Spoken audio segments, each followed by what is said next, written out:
Saludos desde Caracas, Venezuela. Bueno, quisiera comenzar agradeciendo a quienes organizan este curso Venezuela en las luchas, pasado colonial, legados revolucionarios, regeneración de la comunidad. Agradecer a la Universidad Global para la Sostenibilidad, a la Plataforma Continental de los Movimientos del ALBA, al Instituto Simón Bolívar, al Centro de Investigación y Desarrollo Cultural de la Universidad del INNAM, a ALBA TV, a Intercambio Regional Asiático para Nuevas Alternativas en Hong Kong y al Centro Ecotecnológico Green Ground de China. Muchísimas gracias a todos y a todas por la invitación para participar en este curso o seminario que inicia hoy.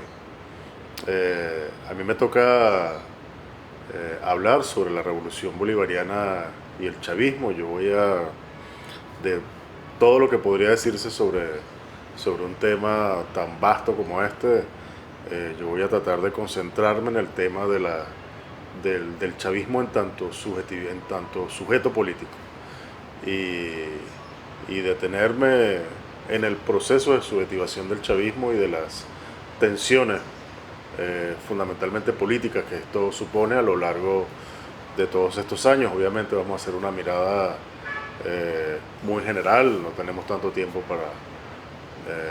para desarrollar este tema. Y bueno, sin embargo estoy completamente seguro de que en el transcurso o con las intervenciones que van a hacer más adelante los compañeros y las compañeras en las sesiones futuras, podremos volver sobre estos asuntos y sobre otros, indudablemente con mucha más calma. Habrá chance para detenerse en la discusión sobre estos asuntos. Yo quisiera comenzar por lo que yo en algún momento llamé 12 tesis sobre el chavismo. Creo que son tesis que por cierto no están ordenadas en orden jerárquico. Digamos, son como tesis que resumen lo que yo considero que es el chavismo, ¿no? En primer lugar, número uno, el chavismo se fragua durante la última década del siglo XX, la década virtuosa de la política venezolana. El 27 de febrero de 1989 ya había dado término a una época y marcaba el comienzo, con algo de adelanto, de nuestro siglo XXI. Es la década de Chávez en las catacumbas, el neoliberalismo, de la incipiente politización popular, sin entender lo que aconteció. Durante estos años no es posible entender la revolución bolivariana. 2.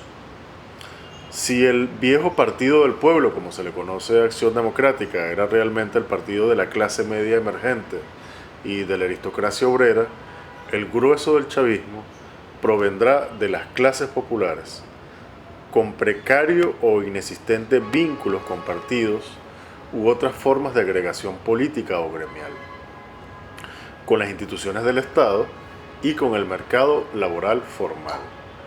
Habrá, por supuesto, chavistas de clase media con tradición de militancia partidista o sindical, pertenecientes a los estamentos funcionarial o militar, pero no serán estos quienes lo definan. 3. El chavismo tiene su origen en la experiencia común de la rebelión.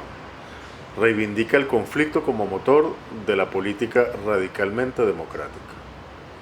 4. Se reconoce en la tradición política de la izquierda revolucionaria, se alimenta de ella, pero la excede con creces. De hecho, puede afirmarse que el chavismo lleva adelante una revolución a pesar de la izquierda venezolana realmente existente. Como esto se presta a equívocos, quiero precisar que el chavismo no es un sujeto político, digamos, que se fragua contra la izquierda revolucionaria. Es todo lo contrario. La izquierda revolucionaria se cualifica con el chavismo, que son cosas muy distintas, ¿no? No hay un antagonismo entre izquierda y chavismo. 5. El chavismo significa la emergencia de una nueva cultura política que impugna de manera explícita la lógica de la representación, la lógica clientelar las formas tradicionales de organización política. 6. Su más importante invención política son los espacios de participación de los comunes, de los iguales, de los y las iguales, siempre anclados en el territorio como los consejos comunales y las comunas. Escuelas de gobierno o autogobierno popular donde se ejerce la política de los comunes, de los y de las comunas.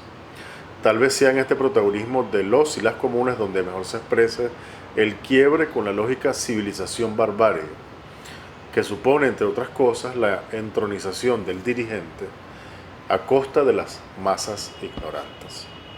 7. El chavismo produce un nuevo tipo de militante o de militancia. Entre otras cosas, su filiación política no pasa por lo material, por la prebenda, por el beneficio, entre comillas. 8. Significa el protagonismo sin precedentes de las mujeres de las clases populares. 9.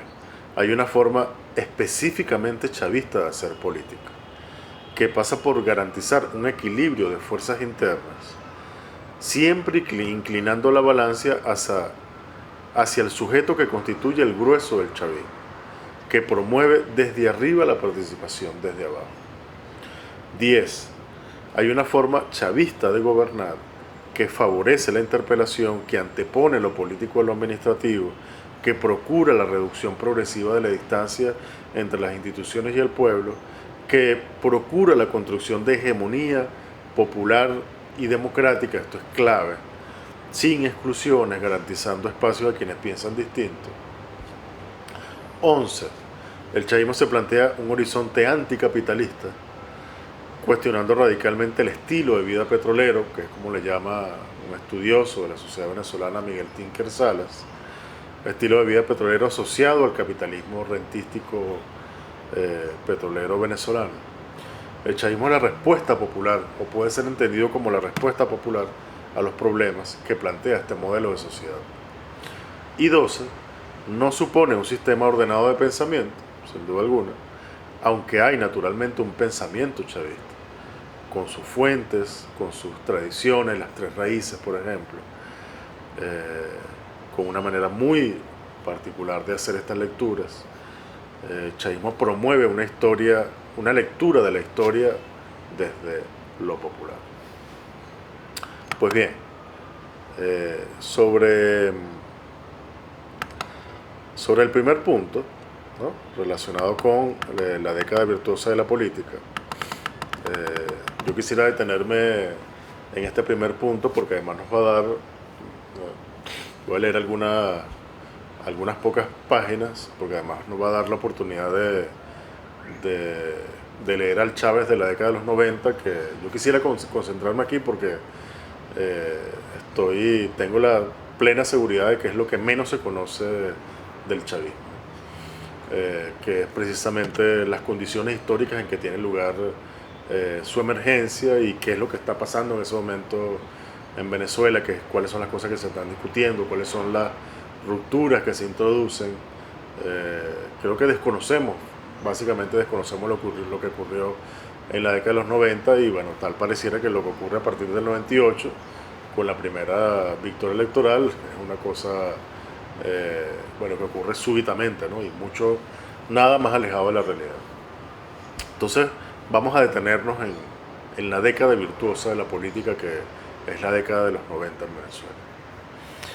En julio de 1992, el MBR 200, es decir, el Movimiento Bolivariano Revolucionario 200, que reúne a los militares que hace 5 meses se han levantado en armas contra el gobierno de Carlos Andrés Pérez, publica un célebre documento intitulado ¿Y cómo salir de este laberinto? Resolver este problema, plantean los rebeldes, pasa por la inclusión de otros sectores políticos, de otras fuerzas sociales, dicen ellos textualmente, capaces de suscitar una nueva situación, antesala de una profunda transformación estructural de la sociedad venezolana. En otras palabras, la nueva situación debe desencadenar, dicen textualmente, escenarios de amplia participación, signados por un alto perfil de protagonismo de la población venezolana. La participación de nuevas fuerzas políticas y sociales, pero fundamentalmente su protagonismo, Es decir, la idea fuerza de participación protagónica será el eje central de la honda transformación en el campo de la cultura política que tendrá lugar durante los años 90 del siglo XX. Sin duda, una década virtuosa en lo político. Según Chávez, la idea de lo protagónico fue forjada en la cárcel de Yare por los militares bolivarianos. Ella, dice Chávez textual, significa un salto capital, una ruptura epistemológica. Es el puente que permite pasar de la democracia a la revolución, o dicho de otro modo, permite que sin dejar de ser democracia se pase a la revolución. Según Chávez, la idea de protagonismo ya se encuentra planteada en el Libro Azul, escrito en 1991 por el mismo Chávez y adoptado por el MBR 200 como un documento que resume la filosofía que le orienta al movimiento, ¿no? El árbol de las tres raíces. Chávez cuestiona la participación tal y como es concebida y practicada por las democracias formales, el término que utiliza el comandante, y sus instrumentos, los partidos políticos populistas, dice Chávez, que la reducen a un fin en sí mismo, con límites tan estrechos y rígidos que impiden a la sociedad civil intervenir en la toma de decisiones, dice Chávez. Al contrario, la democracia popular bolivariana, que es el concepto que le contrapone, se propone llevar los límites de la acción hasta el nivel de protagonización en la toma de decisiones, escribe Chávez entonces. Ahora bien, ¿cómo lograrlo? ¿Cómo superar los límites de la democracia burguesa y alcanzar el protagonismo popular? Dice el texto. Para ello, el sistema político debe instrumentar los canales necesarios, tanto a nivel local como regional y nacional, por los cuales corra el poder popular protagónico. En tal sentido, las comunidades, barrios, pueblos y ciudades deben contar con los mecanismos y el poder para regirse por un sistema de autogobierno que les permita decidir acerca de sus asuntos internos por sí mismos. Esto es Chávez en 1991. Con estas ideas en mente, convencido de que nuevas fuerzas deben asumir el protagonismo político para que una revolución sea posible en Venezuela, prefigurando las formas de autogobierno popular que ya en la presidencia promoverá activamente durante la década siguiente, Chávez sale de la cárcel un 26 de marzo de 1994 y dice: por ahora no tengo nada que hacer en Miraflores, antes voy a las catacumbas con el pueblo.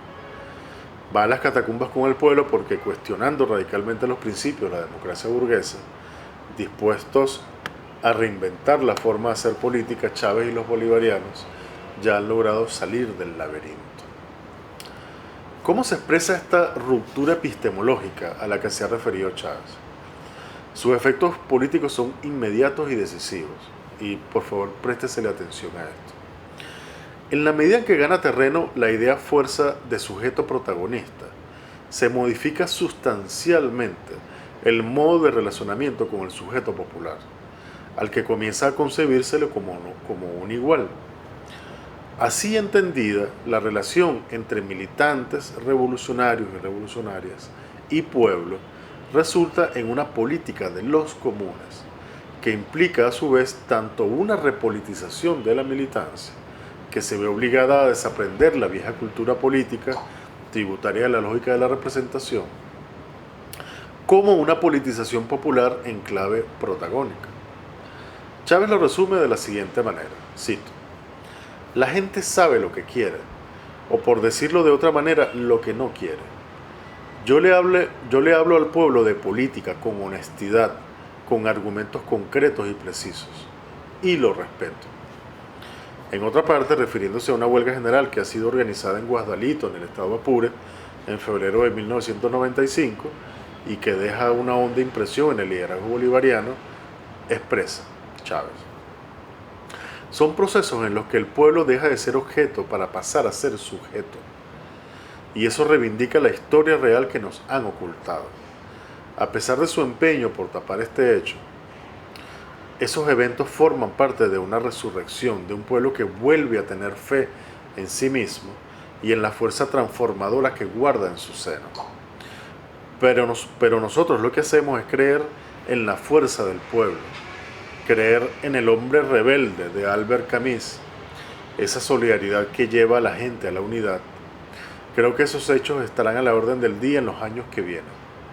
Y creo que hay ese cambio del pueblo objeto al pueblo sujeto de su propia historia, transformándose a sí mismo por descubrimiento de su fuerza potencial. Fin de la cita. No se trata solamente de relacionarse con el sujeto popular a partir del respeto que ciertamente merece un sujeto que sabe lo que quiere y lo que no quiere. Tampoco basta con el reconocimiento de la fuerza popular, de su capacidad transformadora. El pasaje sobre Guasdualito, en particular, esto que acabamos de leer, da cuenta a la vez de la transformación cultural que está operando en las catacumbas, como lo decía Chávez, pero también de la singular interpretación que de estos hechos está haciendo lo más lúcido del liderazgo revolucionario emergente, que ha comprendido que no está para dar lecciones al pueblo que no sabe, entre comillas, sino que su labor consiste en ponerse a la altura de ese pueblo que, descubriendo su propia fuerza, se está encontrando consigo mismo. Chávez lo asume así, textualmente. Y creo que nuestro movimiento ha ido a las raíces, a tratar de quitarle la telaraña y el polvo a una historia que está sepultada, pero que palpita en los lugares, en los recuerdos de mucha gente. Hay que ir en su búsqueda, sumergirse, zambullirse en la profundidad oscura de ella misma para buscar ahí el secreto de lo que somos y de lo que podemos ser, dice Chávez. Manifestando su voluntad de revelar el secreto de lo que el pueblo es y puede ser, lo que Chávez está haciendo es nada menos que descubrir el surgimiento de la identidad política chavista. El chavismo es eso que aparece cuando el movimiento bolivariano decide remover el polvo de la historia. Rara vez se tiene la oportunidad de acceder a documentos históricos que nos muestren estos momentos de alumbramiento político de manera tan transparente. No obstante, el nacimiento del chavismo es frecuentemente traducido como la aparición del mito Chávez, algo que se repite mucho, algunas veces por incomprensión, otras veces con la intención expresa de desconocer uno de los elementos de la ecuación, el sujeto popular, otras veces con el propósito de deslegitimar al genuino liderazgo de Chávez, a quienes acusarán una y otra vez de caudillo. El expediente del mito Chávez es recurrido como una forma de apagar la llama de rebeldía que lleva encendida el alma nacional, dice el mismo Chávez. Desprecian al pueblo, piensan que no entiende, que no sabe, que es como un eterno niño, siempre menor, siempre dependiente, siempre esperando que alguien lo tome de la mano. No obstante, afirma Chávez, no soy un mito, eso quisieran mis adversarios, soy una realidad, y una realidad que cada día se concreta más. Por otra parte, le recuerdo que Aristóteles decía, los mitos encierran siempre un núcleo de verdad. Ese núcleo de verdad en la mentalidad colectiva de la sociedad venezolana de los años 92 al 98 radicaba en el renacimiento de la esperanza. Está diciendo Chávez en retrospectiva. El pueblo volvía a reclamar su derecho a soñar y más aún su obligación de luchar por su sueño. De esa manera, en aquel momento regresaba a la mente nacional la idea de la utopía política. O sea, comenzó a existir en la imaginación colectiva el deseo de un nuevo país con más justicia, más igualdad y menos corrupción. Y ahí precisamente es cuando la utopía se confunde con el mito. Pero un mito que no puede tener personificación concreta. Un mito que es expresión de una esperanza colectiva. Esa era mi misión, darle contenido en la psiquis del pueblo venezolano a la prodigiosa invención de un país posible. Tenía que crear una utopía concreta. En otras palabras, crear el mito colectivo de un futuro realizable. Debía morir el mito Chávez personal para que el mito Venezuela Nueva colectivo emergiese, dice el mismo Chávez. De la misma forma que los poetas cortesanos cantaron sobre el supuesto engaño de Heracles a los pobres, en este texto que estoy leyendo me he referido a este episodio de Heracles, La izquierda denunciará el caudillismo de Venezuela, de Chávez. La izquierda denunciará el caudillismo de Chávez, entre comillas, debido a que mantiene una postura autónoma y vinculación directa con el pueblo. Varios dirigentes de la izquierda lo acusan de caudillo y comienzan a criticar sus creativas posiciones, dice un comentarista. El mismo Chávez expresa: esos partidos llamados de izquierda no entendieron nada. Lo que había, lamentablemente, era aprovechamiento electorero y oportunismo. A mí me querían demoler como fuera. Fin de la cita. Mientras el mito Chávez moría al nacer, haciendo posible el nacimiento del mito colectivo chavista, los dirigentes de los partidos de izquierda, dice Chávez, estaban todos pendientes de las campañas para la alcaldía o para tal puesto. Estamos hablando de los 90. Les repito, eran las de degeneración de la política real. Nos dimos cuenta de que esos partidos no tenían una política de lucha por la vivienda, ni por el empleo, por el salario, la alimentación, la educación, la salud. Fin de la cita. Mientras tanto, las catacumbas, allí donde bulle la política real, eran un hervidero. Refiriéndose a la mítica gira de los 100 días, de la gira que el comandante Chávez hace una vez que sale de la cárcel, que lo llevó a recorrer el país entero, luego de su salida de la cárcel, resume Chávez. En los ojos del pueblo se veía un gran deseo de revolución. Los pobres no estaban reclamando una victoria electoral. Lo que tenían era una enorme esperanza de que se iniciara una revolución social, dice el comandante. De nuevo, la huelga general en Guasdualito, en febrero del 95, le permite hacerse una idea aproximada de la magnitud de la transformación en curso, dice Chávez. No hay ningún partido formado allí que esté orientando esa lucha. Hay campesinos, colombianos, venezolanos, maestros, trabajadores petroleros, militares retirados. Hay que recordar que Guasdualito está en el límite está en la frontera con Colombia. Hace 3 años estaban allá en el comando de tarea y tú los ves ahora tirados. Está hablando de los militares retirados, ¿no? Al lado de estudiantes en huelga de hambre. Entonces uno se dice, ¿qué está pasando aquí? Un capitán ahora en huelga de hambre. Ese mismo año, relata Chávez, en esos contactos con la gente, cuando uno llega a pueblitos y ve asambleas populares, uno ve calidad de pensamiento, calidad de preguntas de campesinos, de estudiantes de liceo, inauguraciones de casas bolivarianas, y los campesinos te hablan de Páez, de Zamora, en fin, experiencias que uno consigue recorriendo esas catacumbas. El chavismo emerge en un contexto, esto es muy importante, el chavismo emerge en un contexto de severa crisis de las formas tradicionales de mediación política. De hecho, los 90 es la década en la que esta crisis se hace más patente. Comenzando por los partidos políticos, hablando de las formas tradicionales de mediación política. Dice Chávez, yo estaba seguro de que con esos partidos políticos que existían, no es algo contra el partido político. Chávez está polemizando con los partidos políticos existentes.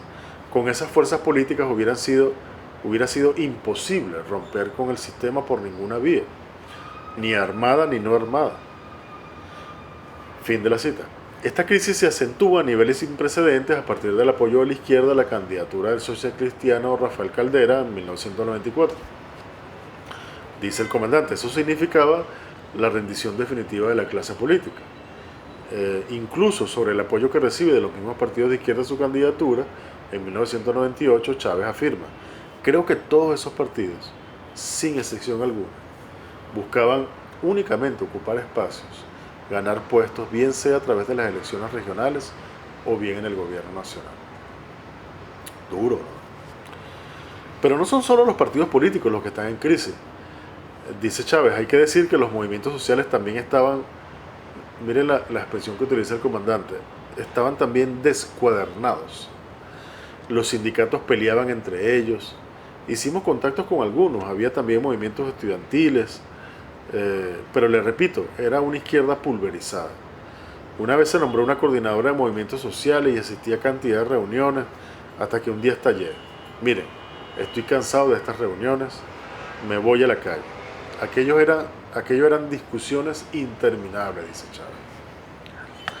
También está en crisis cierta intelectualidad, dice Chávez hablando con uno de estos intelectuales.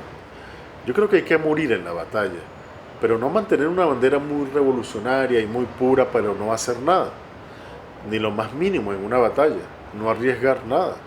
A veces me parece muy cómodo esa posición. Yo no voy allá porque yo soy muy revolucionario. Prueba tu revolución.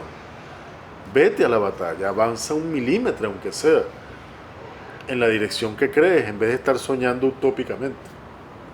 Fin de la cita. En contraste, el proyecto del movimiento bolivariano habría de ser el resultado dice Chávez, una amplia discusión del pueblo mismo como intelectual colectivo, dice Chávez. El 21 en abril de 1995, Chávez interpela: ¿cuáles intelectuales? ¿Acaso el campesino, el chalanero del río Arauca en el Orza no piensa? Pensar es algo inmanente al ser humano. Él tiene una parte intelectual. Vamos a ver qué hay allí, dice Chávez. En septiembre de 1997 insiste en el punto. O los campesinos del Arauco, enfrentados a la guerrilla y a los paramilitares y al ejército, que tienen una moral que hay que ir a absorberla, a impregnarse uno de esa moral, de esa filosofía, que a lo mejor no está en los textos ni en los tratados de ideología y filosofía, acabados y pensados por gente muy ilustrada, pero que a lo mejor no conoce o no conoció la realidad concreta de Venezuela y la moral que hay por debajo de la inmoralidad o el excremento o del desespero colectivo, dice.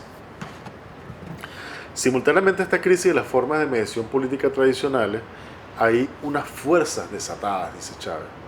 Uno las ve, las siente, y es posible movilizarlas, aglutinarlas, dice.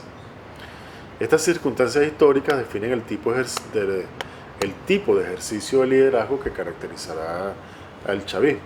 De nuevo, dice Chávez, digamos que entre el líder y la masa no había intermediarios, ni partidos. Nuestra organización estaba apenas naciendo, ni intelectuales ni nada, Chávez y el pueblo, dice. En julio de 1995 afirma: existe un vacío inmenso de liderazgo en el sector obrero, campesino, en los barrios, en el colectivo, pero creo que dado ese vacío y dada esa situación histórica, debemos comprometernos en transformar la ciencia colectiva en acción, dice. Desde entonces el movimiento bolivariano trabajará en la transformación de la potencia popular en poder, dice una vez más Chávez. Poder real, concreto, que pueda moverse, que pueda derribar lo que ya existe, como un contrapoder. Chávez, teórico del poder.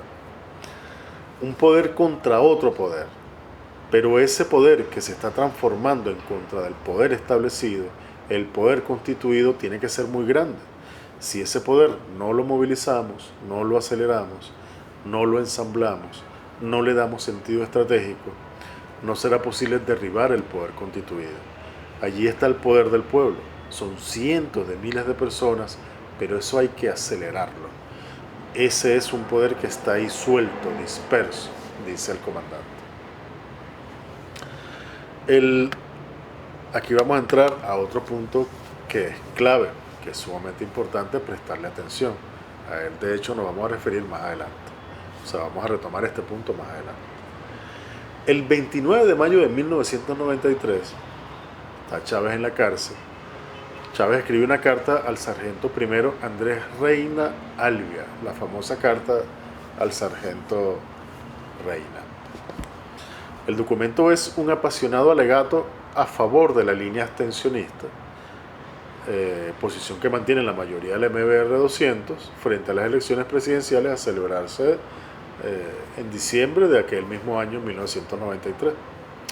Hacia el final de la carta puede leerse: por otra parte, la abstención, según los cálculos más optimistas, no debe bajar del 30 al 40% y se convirtió ya en el fenómeno electoral del siglo en Venezuela. Son aproximadamente 2 millones de personas, sin incluir los que, estando en edad electoral, ni siquiera se inscriben en el registro, que en ese momento eran muchísimos. Lo que explica, por cierto, en parte los bajos niveles de abstención históricos en Venezuela, el subregistro. Continúa Chávez. mayormente constituidos por la clase marginal. Voy a repetir porque esta parte es sumamente importante. Por otra parte, la abstención, según los cálculos más optimistas, no debe bajar del 30 al 40% y se convirtió ya en el fenómeno electoral del siglo en Venezuela. Son aproximadamente 2 millones de personas, mayormente constituidos por la clase marginal, la cual sigue creciendo cada día más y que hoy por hoy constituye el terreno donde han brotado las semillas de los cambios futuros. La clase marginal constituye el terreno donde han brotado las semillas de los cambios futuros. Una frase dura, enigmática, ¿no? Dura en el sentido de contundente. Pero, ¿qué es la clase marginal? En abril de 1995, es decir, alrededor de 2 años después, emplea idéntica expresión para referirse al que considera el sujeto de la revolución bolivariana y despeja cualquier sombra de duda, dice Chávez textualmente.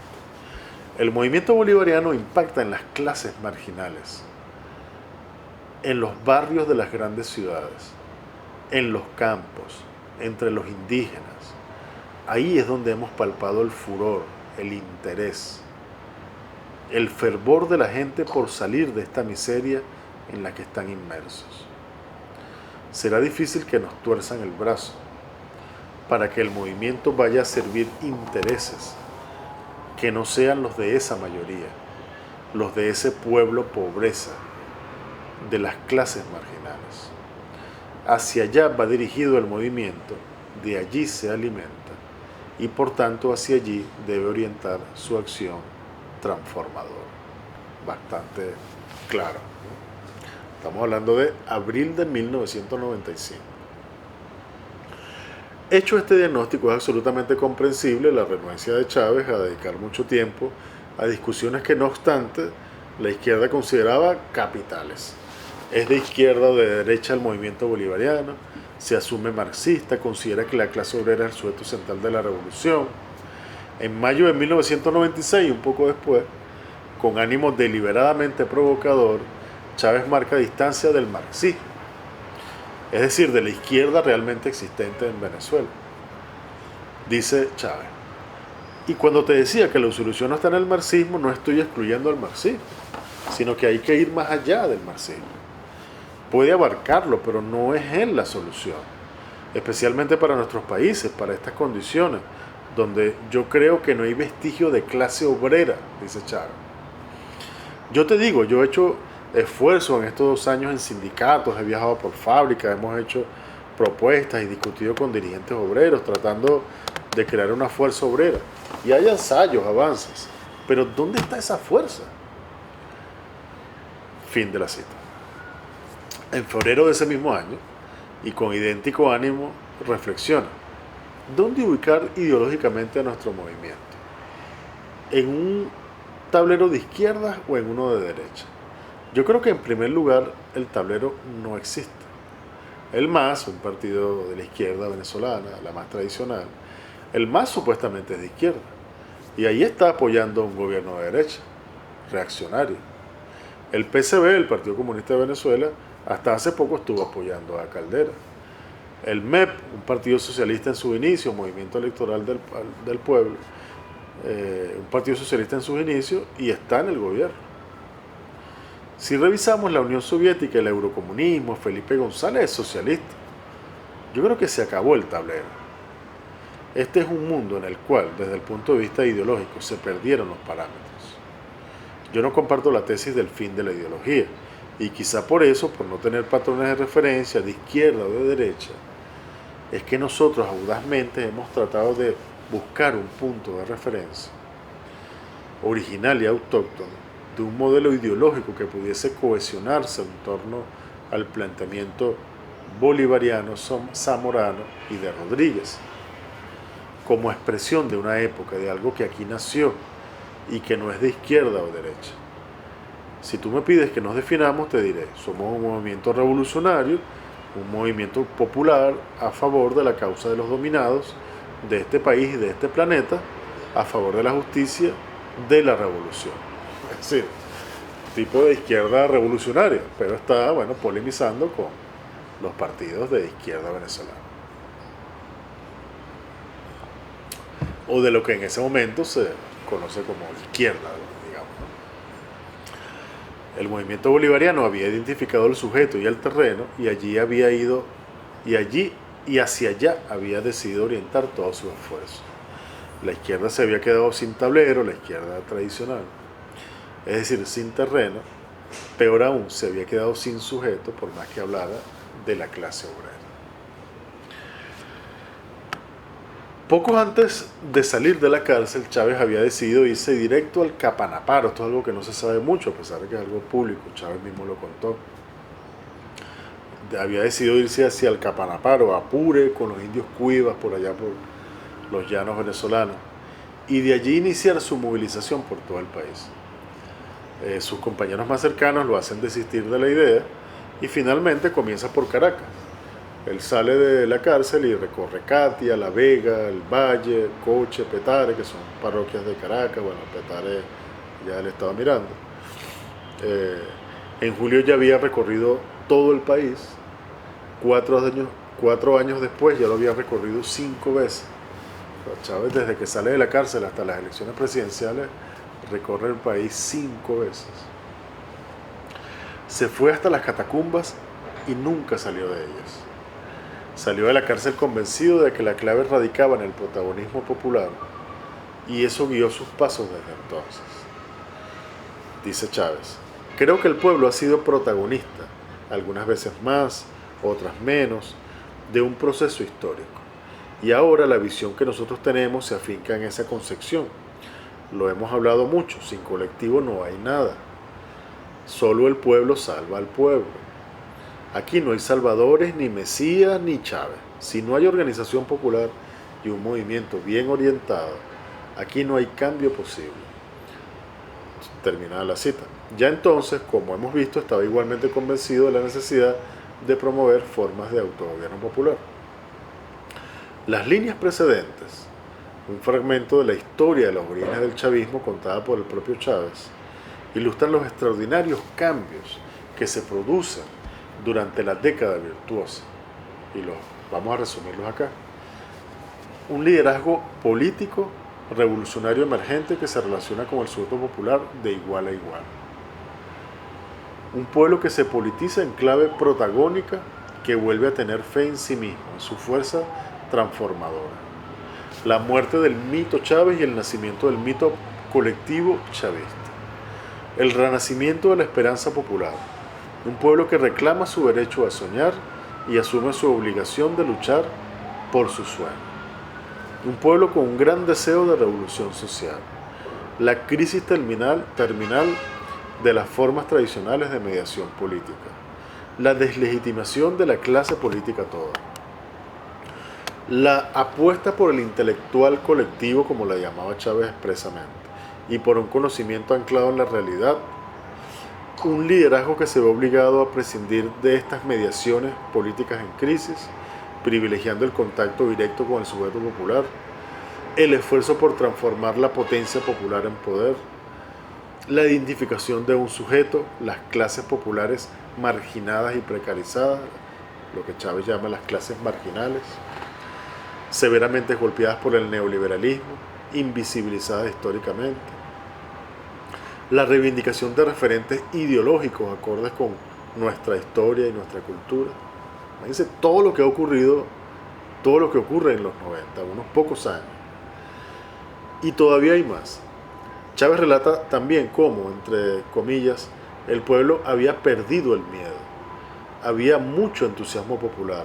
Mientras la credibilidad en los partidos, tanto de derecha como de izquierda, se vino abajo, en relación inversamente proporcional vino creciendo la credibilidad en nuestro discurso, en nuestra propuesta, decía Chávez. En otra parte dice: creo que en ningún otro país como en Venezuela existe hoy esa idea de nación, el orgullo de ser lo que somos y de tener un país distinto. Uno como que lo siente por todas partes. Corre el mes de junio de 1995 cuando Chávez está diciendo esto. En 1998, en plena campaña electoral, Chávez declara, oído con esto: Nosotros estamos trabajando la conciencia de los hombres y de las mujeres. Es que ni que tuviéramos ese dinero para andar repartiendo comidas, láminas de zinc o pintura en las calles, lo haríamos. Nosotros andamos más bien hablándole fuerte a la gente. Tampoco andamos diciéndole lo que la gente quiere oír. Llamamos a cada quien a asumir sus responsabilidades, a compartir en colectivo, en la organización de un gran frente social, donde cada quien debe aportar de sí mismo lo que pueda. No solo desde el punto de vista material, sino espiritual, intelectual, su tiempo, su trabajo. Venezuela ya más nunca sería la misma. Todo esto estaba sucediendo y Chávez ni siquiera había llegado a Miraflores. Y sucedió. Chávez gana las presidenciales el 6 de diciembre de 1998 y un par de meses después llega al Palacio de Miraflores. Y dice, cuenta Chávez: cuando tomé posesión de mi cargo el 2 de febrero de 1999, la primera noche que llegué aquí, el Palacio de Miraflores, estaban Alberto Fujimori, Carlos Menem, el príncipe de Asturias, y sobre todo apareció la oligarquía a alabarme. Me encontré con la oligarquía en pleno. Aquí vinieron todos, los Cisneros, los Aspurua, las familias más pudientes, la burguesía. Yo estaba fuera de mí mismo. Había hecho campaña pensando en los humildes, en los que no poseen nada y que son el alma de Venezuela. Y resultaba que el pueblo, los olvidados de siempre, casi que no se hallaban representados. Bueno, los choferes, los escoltas, los camareros. Fidel Castro se asomó a aquellos salones y me dijo con ironía: esta es la Quinta República. Y se fue. Comenzaba Chávez a comprender que aún y cuando hay que ocuparlos, las revoluciones no se hacen desde los palacios, que hay que gobernar en y para las catacumbas, a riesgo de perder o vender el alma, de no reencontrarse consigo mismo, que estar en Miraflores solo tiene sentido si se tiene vocación de subversivo. Aquí termina, digamos, este texto sobre, bueno, es parte de un texto a propósito de eso que he llamado la década virtuosa de la política. Como, insisto, es como importante saber cuáles son las cosas que están ocurriendo en Venezuela en la década de los 90, porque si no, es cómo se entiende lo que ocurre a partir del 98, del 99,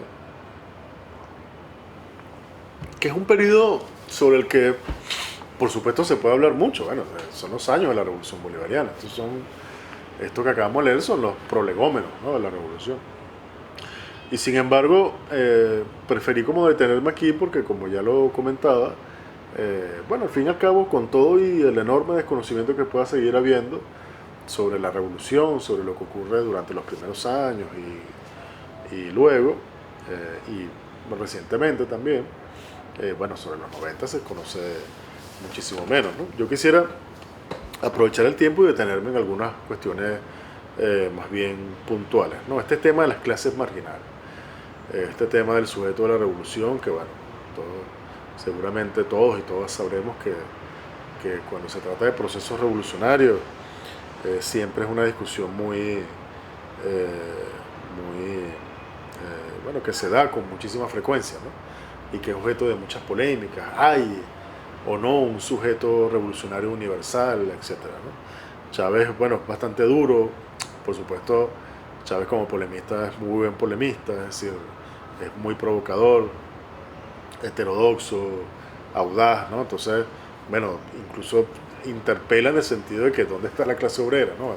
Evidentemente que la clase obrera existe materialmente, pero Chávez se está interrogando sobre, bueno, ¿dónde está, pues, ¿no? ¿Dónde está la clase obrera, lo que podríamos llamar clase obrera para sí? ¿Dónde está organizada, movilizándose, protagonizando los cambios revolucionarios en el país, ¿no? Muy duro Chávez, pues evidentemente más que una crítica a la clase obrera en sí, evidentemente es una crítica a los partidos de izquierda de entonces, ¿no?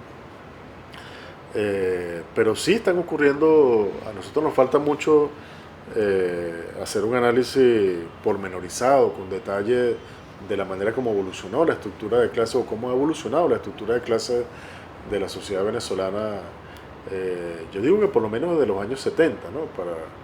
Para comenzar en el momento en el que los estudiosos identifican al mismo tiempo, bueno, el paroxismo, ¿no? Del modelo capitalístico capitalista rentístico en Venezuela, ¿no? Los años de la Venezuela Saudita, pero al mismo tiempo los años en los que este modelo comienza a mostrar signos inequívocos de agotamiento histórico, ¿no?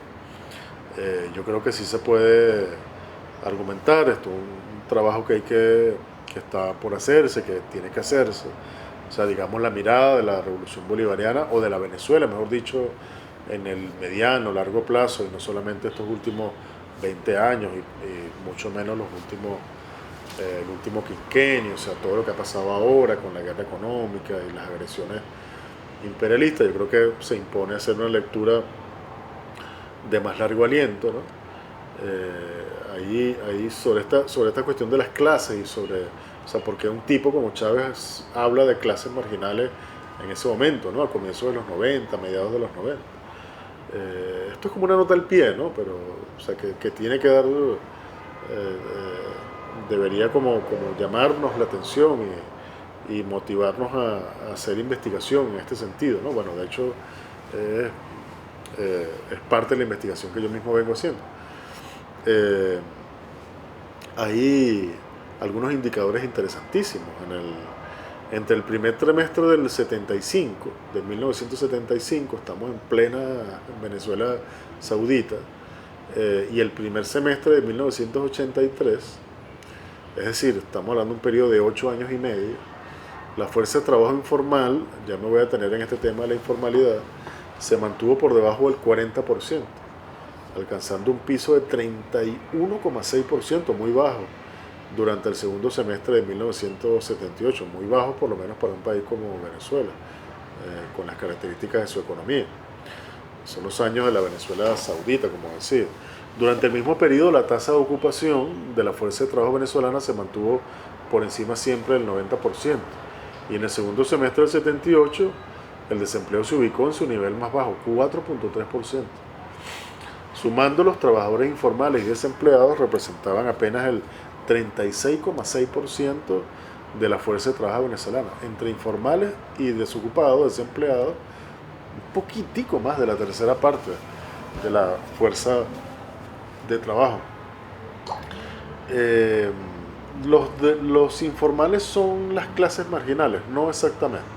Aquí tendríamos que detenernos en una discusión que no cabe, ¿no? No vamos a llevar mucho tiempo en esto, pero de hecho hay una minoritaria, pero a fin de cuentas, bueno, existe pues, ¿no? Una porción de la informalidad que de hecho tiene ingresos bastante altos. No es la norma.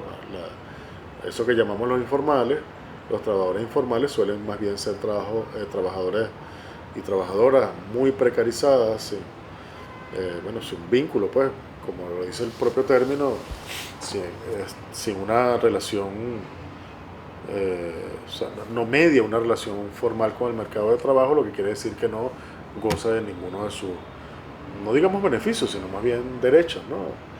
Son las primeras víctimas de la desregulación del mercado, de las relaciones laborales, de la flexibilización, etcétera, ¿no? Que es lo que va a ocurrir un poco más adelante, a finales de los 80, comenzó durante la década de los 90. De manera que este indicador de la informalidad de los trabajadores informales es sumamente importante. O sea, digamos que el trabajador informal tiende a ser un trabajador bastante desprotegido, ¿no? Esta situación que estoy describiendo cambia a partir del segundo semestre de 1983. La informalidad en ese momento supera el 40%, se ubica en 41,3%, y el desempleo supera la barrera del 10% para ubicarse en 10,3%. Es decir, a partir del segundo semestre del 83, viniendo de la situación que veníamos de la Venezuela Saudita, entre informales y desempleados ya representan más de la mitad de la fuerza de trabajo. En ese momento el 51,6% de la fuerza de trabajo. Y esta es una situación que no va a variar, salvo muy breves intervalos, esta es una situación que ya no va a variar significativamente en los años subsiguientes. Eh, el primer semestre del 94, cuando Chávez está escribiéndole al sargento Reina y cuando está hablando de la clase obrera, lo vamos a ver un poquitico más adelante. En el primer semestre del 94, la informalidad supera por primera vez la barrera del 45%, se ubica en 46,4%. Sumada a la fuerza de trabajo desempleada, suman ya el 55,3% de toda la fuerza de trabajo. Estamos hablando del 94. En el 96, primer semestre de 1996, muy poco tiempo después, la fuerza estaba, está Chávez en las catacumbas, ¿no? Está polemizando con los partidos de izquierda, donde está la clase obrera. Es el momento en el que Chávez se interroga sobre la clase obrera. En ese primer semestre del 96, la fuerza de trabajo informal representa el 49,4% de los trabajadores ocupados. Casi la mitad solamente la informalidad. Y sumado a los desempleados, que en ese momento es el 11,1%, superan por primera vez en la historia de Venezuela el 60%. Se ubican exactamente en 60,5% de la fuerza de trabajo. Es decir, casi 2/3 partes de la fuerza de trabajo en Venezuela son entre informales y desempleados. Este es, digamos, el correlato en el campo económico, en el campo laboral, de eso que Chávez llama clases marginales. Algunos autores lo llaman el precariado, algunos otros autores muy lúcidos los llaman el subproletariado, ¿no? Que aquí estaría entre los informales y los desempleados, y por supuesto en parte de la fuerza de trabajo, digamos, formal, pero que sin embargo vive en condiciones de pobreza. Pero sobre todo en la informal estaría esa fracción de clase del proletariado, para decirlo en términos clásicos, que sería el subproletariado. Esta es una precisión muy importante porque mi hipótesis de trabajo al menos es que Chávez, o sea, que la médula del chavismo, lo que en algún momento en mi trabajo llamé el chavismo salvaje, o sea, la médula del chavismo, eso bueno, eso que mismo Chávez ha llamado las clases marginales, eso a lo que me referían las 12 tesis como la médula del sujeto, la médula popular del sujeto chavista. Yo creo que va a ser eso que puede traducirse como subproletariado. Yo creo que ese es el que, aunque todavía en el 98 hay una parte importante de la muy disminuida clase media venezolana que vota por Chávez, ya hacia 2000, 2001, cuando ya está a punto de ocurrir el parteaguas, yo creo que definitivo, de la sociedad venezolana contemporánea, que es el año 2002, el golpe de Estado, etc. Ya en ese momento, en ese parteaguas, allí mayoritariamente la clase media se va a plegar contra Chávez, es decir,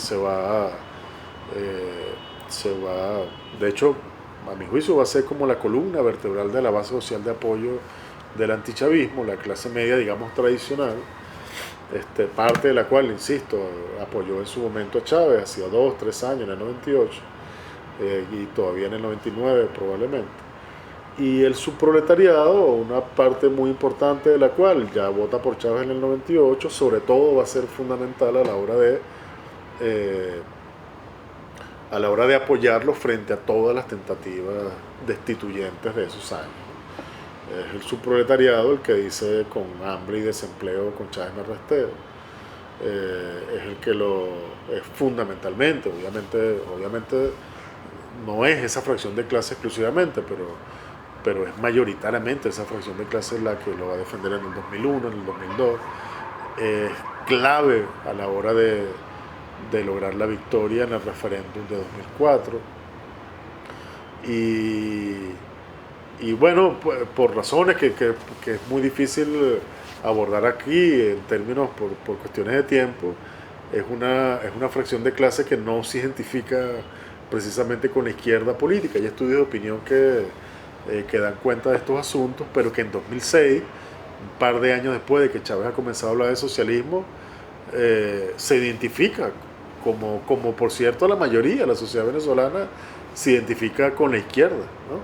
Lo que pasa es que claro, en ese momento la izquierda significa una cosa bastante distinta de lo que significa. No es la misma izquierda con la que Chávez está polemizando 10 años antes, a mediados de los 90, ¿no? Esta, les comentaba, ¿no? En el primer semestre del 96 es el primer momento en la historia venezolana en que entre los trabajadores informales y los desempleados y las desempleadas superan la barrera del 60%. Informales y desocupados bajan del 60% en el segundo semestre de 2005, ¿no? O sea, tuvo que pasar todo ese tiempo, casi una década, para que finalmente lograran bajar del 60%, es decir, casi al término del primer gobierno del comandante Chávez. Y en el segundo semestre de 2012, es decir, al término del segundo mandato del comandante Chávez, bajan del 50%. Ya los informales y los desempleados, en ese momento ha bajado mucho el desempleo, bueno, ya son menos del 50% de la fuerza de trabajo venezolana, ¿no? Lo que es un indicador, es como la punta del iceberg, es un indicador bastante elocuente o es un indicador que nos podría servir para reconstruir la historia. Es un indicador que habla muy elocuentemente de los cambios, pues muy significativos que materiales y espirituales, pero sobre todo en la materialidad que tiene lugar durante esa primera década. A mi juicio, mi hipótesis de trabajo es que ese subproletariado, eso que Chávez llamaba las clases marginales, lo que por supuesto Chávez hablaba de clases marginales y obviamente no lo hacía con una carga, o sea, obviamente esta es una expresión que no tiene una connotación negativa, peyorativa. Muy pocas veces Chávez se va a referir en esos términos más adelante al pueblo pobre venezolano, digamos, ¿no? Pero independientemente de cuestiones nominales y conceptuales, aunque son muy importantes, lo más importante en todo caso es subrayar que esta es la médula de apoyo de la revolución bolivariana. Chávez va a gobernar fundamentalmente para toda la sociedad venezolana. De hecho, todas las clases, incluida la burguesía, todos se benefician de la revolución bolivariana. Si bien es cierto que hay una distribución de la renta infinitamente más democrática que en el pasado, la burguesía no va a dejar de ganar en ningún momento. Pero mucho menos, o mejor dicho, las clases populares van a comenzar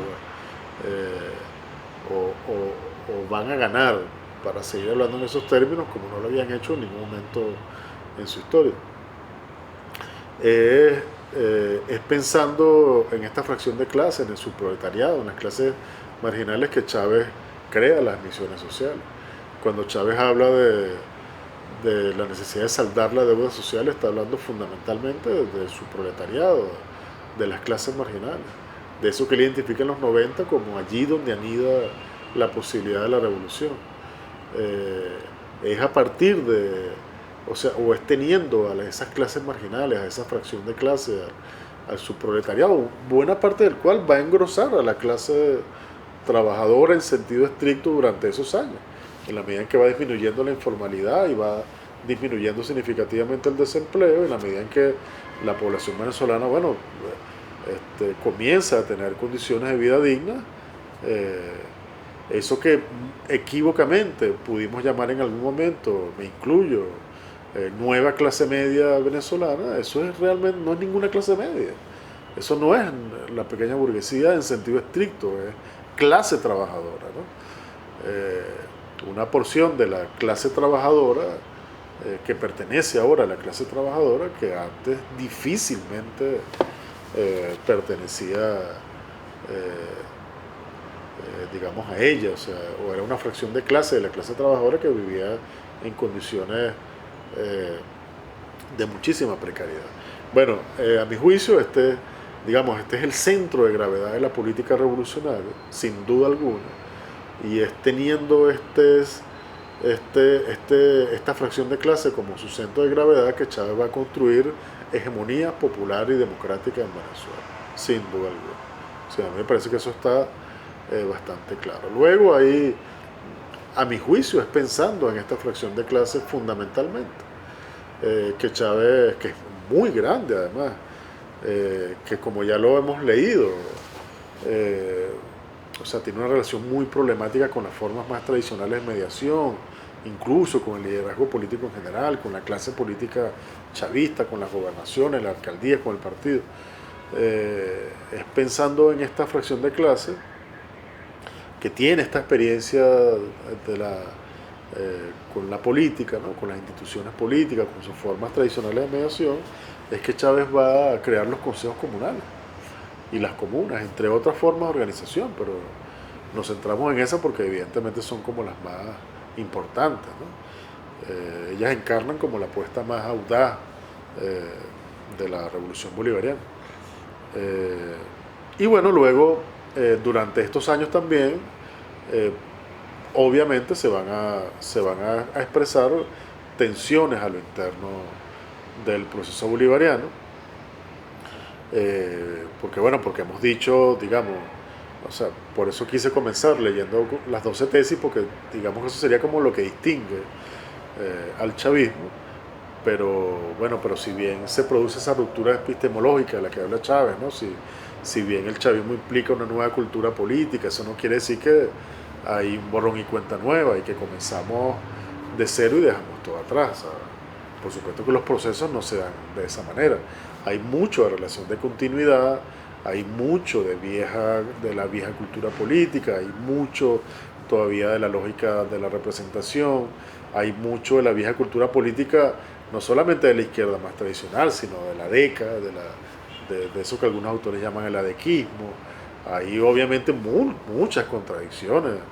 La propia noción de izquierda es una noción que no está suficientemente clara. Chávez en los primeros años de la revolución coquetea con la tercera vía. Luego cuando Chávez habla de socialismo, 2004, 2005, evidentemente que no es el socialismo. Bueno, de hecho, o sea, cuando Chávez habla de socialismo del siglo XXI, eso no es palabrería, eso no es una frase hueca. El hombre está problematizando lo que es la herencia de la izquierda, incluso de la izquierda revolucionaria, ¿no? Es decir, pasan muchas cosas durante estos, como decía Rosa Luxemburgo, ¿no? Tierra Virgen, una revolución como la Tierra Virgen, mil problemas, hay un montón de problemas que se están expresando, hay muchas contradicciones que se están manifestando, y bueno, una de la forma como se expresa esta contradicción es lo que podríamos llamar la tensión entre la lógica de la inclusión y la lógica de la participación, que yo insisto, es lo que, es lo que, es lo que define el experimento revolucionario bolivariano, es lo que define a la revolución bolivariana, y es lo que hace posible incluso la emergencia del chavismo, este descubrimiento, entre comillas, de la idea fuerza de participación, además protagónica.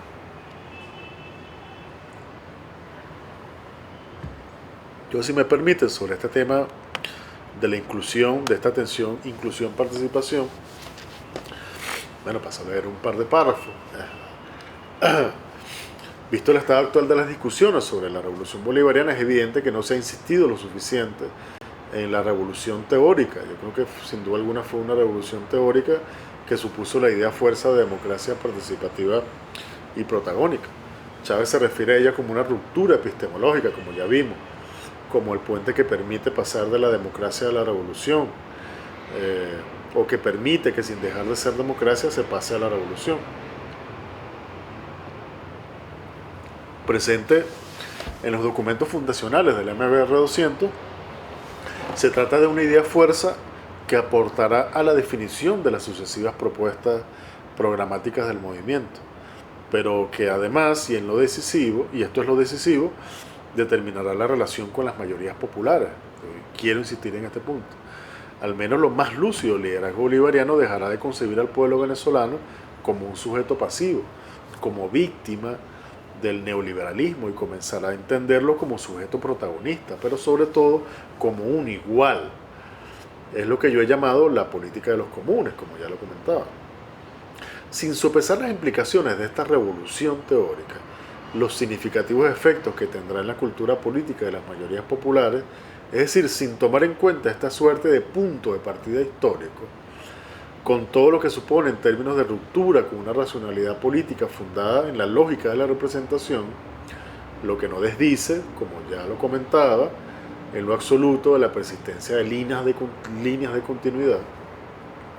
Sencillamente no hay manera de comprender el proceso de subjetivación popular que conduce en primer lugar a la emergencia del chavismo y luego la victoria electoral de Chávez en el 98.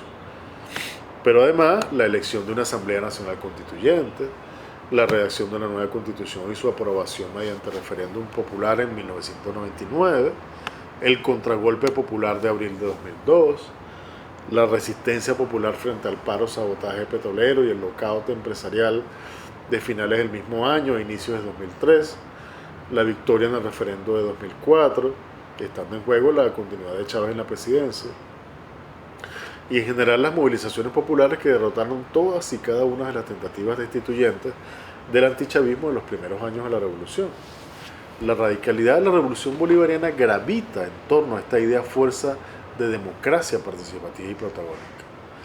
Es en este clima de intensa movilización y protagonismo populares que Chávez convoca a constituyentes, aprueba en 2001 por vía habilitante las primeras leyes orientadas a recuperar la soberanía en lo económico, como la Ley Orgánica de Hidrocarburos y la Ley de Tierras y Desarrollo Agrario, y una vez logrado el control de la industria petrolera, que funcionaba como un Estado dentro del Estado, como se decía mucho en esa época, inicia un proceso orientado a saldar la deuda social, que ya les comentaba, como la calificarán en reiteradas ocasiones, fundamentalmente a través de la creación de emisiones, suerte de institucionalidad paralela y eventualmente alternativa al Estado, germen de una nueva institucionalidad que permitiría al Estado democrático y social de derecho y de justicia, como está plasmado en la Constitución, en ciernes, garantizar el libre ejercicio de los derechos económicos, sociales, culturales de toda la población. Con la creación de las misiones, en tanto que correlato institucional de la democratización de la distribución de la renta, se inicia la que sin duda alguna será la década ganada por las mayorías populares. Pero si bien es cierto que más allá del liderazgo de Chávez y del esfuerzo del funcionariado, su existencia hubiera sido inconcebible sin el protagonismo popular, es igualmente cierto que de manera progresiva fue haciéndose evidente la tensión entre el pueblo protagonista y el pueblo excluido, este último concebido como simple beneficiario, como sujeto receptor de la asistencia estatal. En el Chavismo Salvaje, un libro que publiqué en 2016, pero que realmente fue escrito entre 2007 y 2012, hice un ejercicio de registro de algunas de las muy variadas formas que asume esta tensión. Fue a partir de esta tensión entre protagonismo y exclusión que fueron surgiendo conceptos como oficialismo, por ejemplo, ¿no? El oficialismo puede ser entendido como el sujeto que en lugar de sumarse a la tarea de transformar el Estado, se conforma con administrar el estado de cosas, tributa la lógica de la representación, se siente incómodo lidiando con el pueblo protagonista, no está dispuesto a renunciar a los privilegios que entraña su papel de administrador y distribuidor de la renta, favoreciendo para tales fines las tradicionales prácticas clientelares y asistencialistas. Igualmente, el concepto de gestionalización de la política, que es lo que ocurre cuando el oficialismo hace ejercicio de la política, vaciándola de todo contenido popular transformador, expropiando la soberanía popular, refugiándose en la misma institucionalidad que es preciso transformar. Entonces sugería que el punto de inflexión puede ubicarse alrededor de 2007, aproximadamente, cuando comienza a manifestarse, a mi juicio, nítidamente, este doble fenómeno de protagonismo creciente del oficialismo y de tendencia a la gestionalización de la política. La historia, por supuesto, no es lineal y lo que en aquel momento podía identificarse como una tendencia no podía, sin embargo ser evaluado en lo absoluto como algo irreversible. Así, por ejemplo, más o menos por la misma época, un poco antes, Chávez orienta la creación de los consejos comunales, concebidos como espacios de autogobierno popular, y poco después alienta la creación de comunas. Más adelante, en 2011, un esfuerzo para relanzar las misiones, las primeras misiones son de 2003, 2004, crea la Gran Misión Vivienda Venezuela, cuyo pilar ideológico fundamental es la autogestión popular, cosa que a veces se olvida. En cada caso la discusión de fondo era siempre la misma: cómo transformar el Estado, cómo darles rienda suelta al protagonismo popular en el ejercicio del gobierno y los obstáculos que inevitablemente se presentan cuando está en marcha una empresa de tales magnitudes. Un muy lúcido trabajo de Rebecca Gregson y José Romero Losacos, un par de muchachos bastante muy inteligentes, pone el acento en esta tensión inclusión-participación. Gregson y José Romero Losacos afirman: tras las elecciones presidenciales de 2006,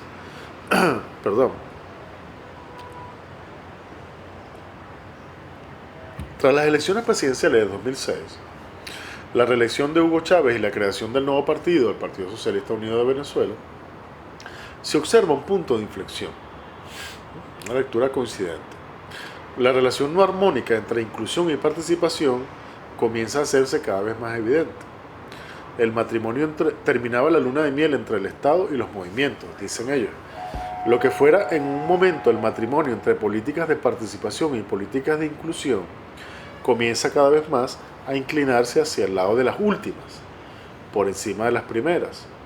Aunque la participación nunca ha salido del orden de los enunciados, nunca se ha dejado hablar de participación, en el orden del discurso la inclusión ha tenido un rol predominante. Un devenir cuya condición de posibilidad lo protagoniza el alza de los precios del petróleo, dicen Gregson y Romero Losacos. Más adelante ellos mismos complementan: de la mano de precios moderados primero y elevados posteriormente, el periodo 2006-2013 vio consolidarse el orden discursivo de la inclusión.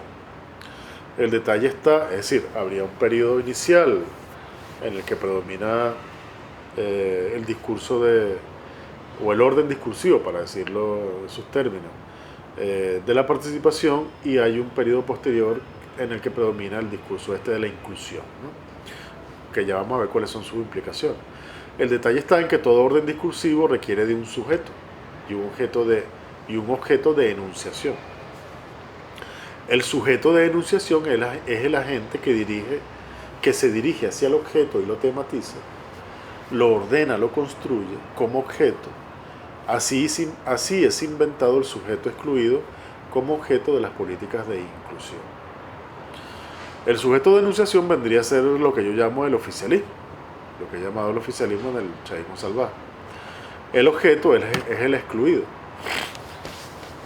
Sobre el excluido escribe José Romero Losacos en otro texto, muy bueno también.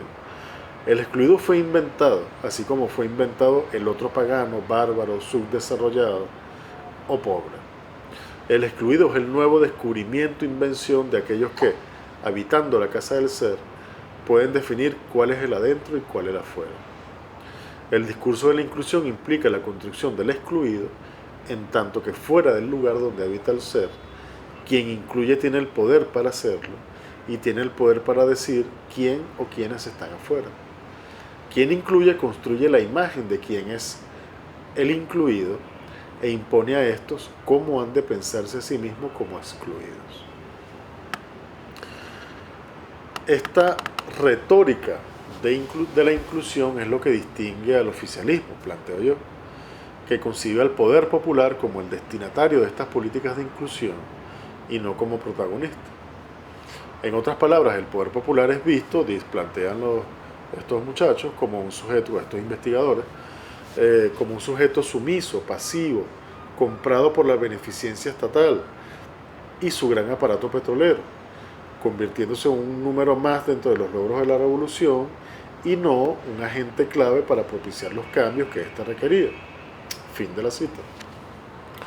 No obstante, continúa, no obstante, es preciso insistir, comienza la cita, esta perspectiva ha convivido con un creciente proceso de politización del pueblo venezolano, no todo es blanco y negro, que ha tomado las riendas de construcción del poder popular, ensayando procesos de cogestión con el Estado.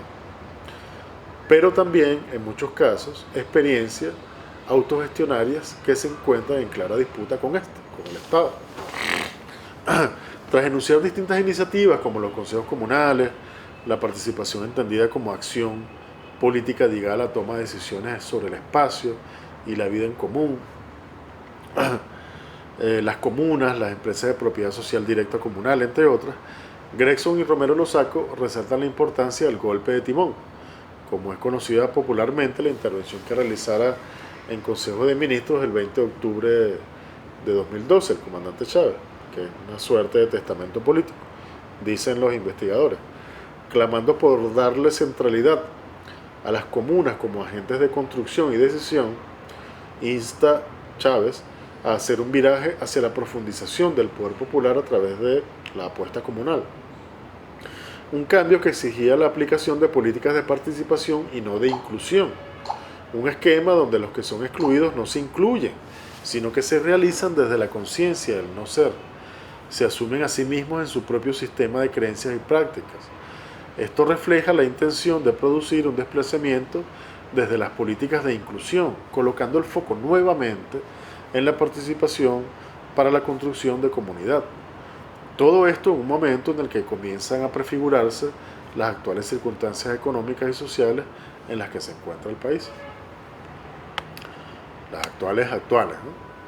Si bien en 2013, durante el primer año del gobierno del presidente Nicolás Maduro, se produce un repunte en la creación de comunas, entre los años 2014 y 2017, y en un contexto de agravamiento de la crisis económica, el gobierno responde, aquí voy a citar algunos extractos de Gregson y Romero Lozaco, el gobierno responde con una intensificación en la aplicación de las políticas de inclusión, en particular en las áreas de educación, vivienda y alimentación.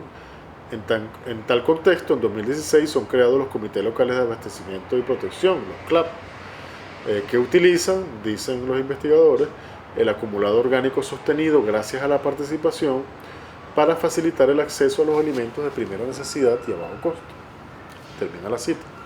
A juicio de Gregson y Romero Lozaco, se desdibuja la participación como acción y política, así como el poder popular como actor de construcción de la sociedad, y se radicaliza su papel como facilitador de la política asistencial del Estado. Ahí termina la cita.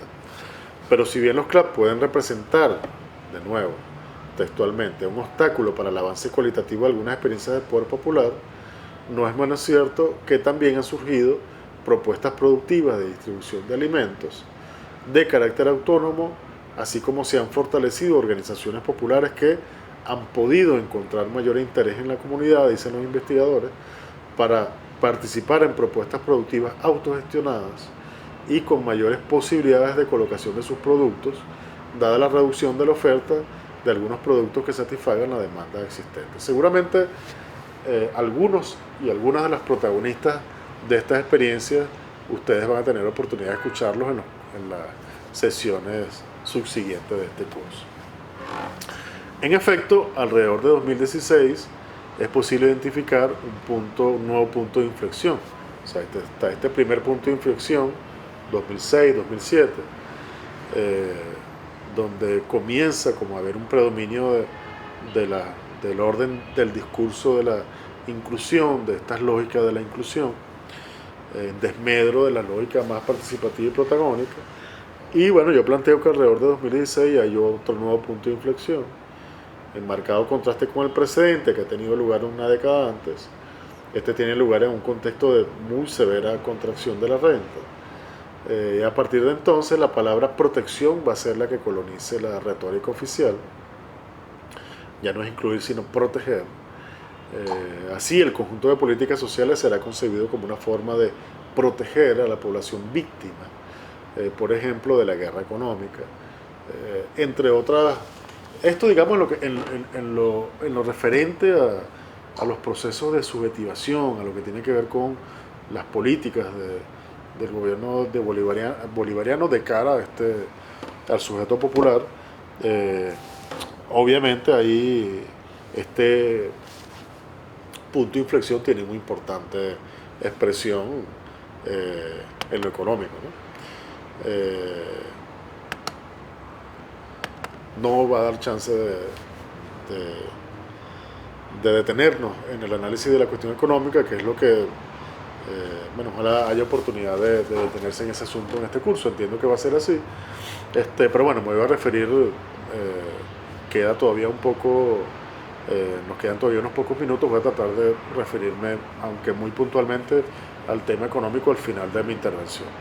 Antes de continuar, porque es que yo creo, o mejor dicho, antes de terminar, yo les hablaba, bueno, de la importancia que tiene esta fracción de clase del subproletariado. Yo creo que, o sea, cuando hablamos de esta tensión, inclusión, participación, bueno, o sea, es una tensión que atraviesa, o mejor dicho, que afecta fundamentalmente a esa fracción de clase, ¿no?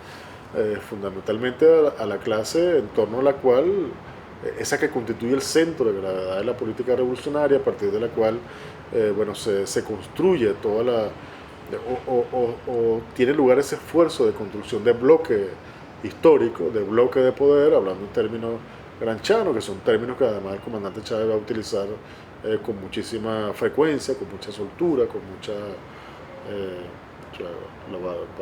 son términos que va a ser suyos, pues, ¿no? Igual que el de hegemonía popular y democrática. O sea, la construcción hegemónica descansa en este sujeto, y este sujeto va a verse atravesado por esta